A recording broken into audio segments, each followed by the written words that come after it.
Good evening. So రేపు నా shoot start. గోంగూర పచ్చడి చేయమని మా ఆర్టిస్టులు అడిగారు.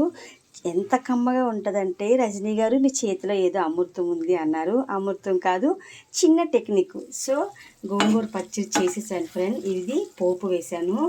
ఈ పోపులోనే ఉంది అసలు తమాషా. ఎందుకు అంటే చాలామంది చింతపండు వేస్తారు, నేను చింతపండు వేయను. కాలిపోతుంది మమ్మీ. చింతపండు వేయను. టమాటీ, వెల్లుల్లిపాయలు, నువ్వుల నూనెతోనే పోపు వేస్తాను. సో అది మాట. నువ్వుల నూనెతో పోపు వేయడం వల్ల ఈ గోంగూర పచ్చడికి ఇంత మంచి సువాసన వస్తుంది. ఇంగువ కంపల్సరీ వేయాలి. టమాటీలు హైబ్రిడ్ కాదు, దేశవాళీ పళ్ళు కట్ చేసి 4 పళ్ళు వేయాలి. చాలా ప్రొసీజర్ ఫ్రెండ్. కానీ ఫోన్ ఎవరు పట్టుకుని వాళ్ళ ఇంట్లో ఎవరు ఉండరు కాబట్టి, నేను ఒక్కదానే కాబట్టి ఇంట్లో. సో అందుకని ఇది welcome to back location. Tomorrow morning అల్లం చాయ్తో. Have a nice day.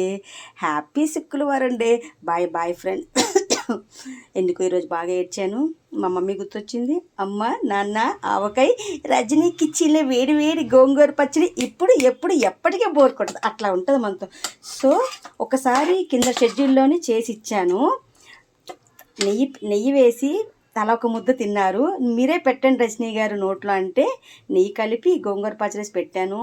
అబ్బా అమేజింగ్. అబ్బా మీ చేతిలో హెయిర్ స్టైలే కాదు, వంట కూడా అబ్బా చాలా అదృష్టమంది. మిమ్మల్ని ఎవరు చేసుకున్నారో కానీ అన్నారు, బట్ తెలియదు కదా మన హస్బెండ్ లేరు. So welcome to back morning location. Okay, good morning అల్లం చాయ్. Bye bye. చాలా పని ఉంది, ఇంకా హెయిర్ స్టైల్ సామాన్ సర్దాలి. సో ఇంతలాగా నూనె తేలాలి. ఈ నూనె రిఫైండ్ ఆయిల్ కానే కాదు, నువ్వుల నూనె ప్లస్ రజనీ ప్రేమ కూడా. ఓకే, మామిడికాయ తురుము పైన వేసేస్తాను. కలపను, ఇంకా ఇదే finishing. Okay, bye bye bye. Have a nice day. Happy శుక్రవారం day. Good night all of you. Bye bye bye bye friend. Good night.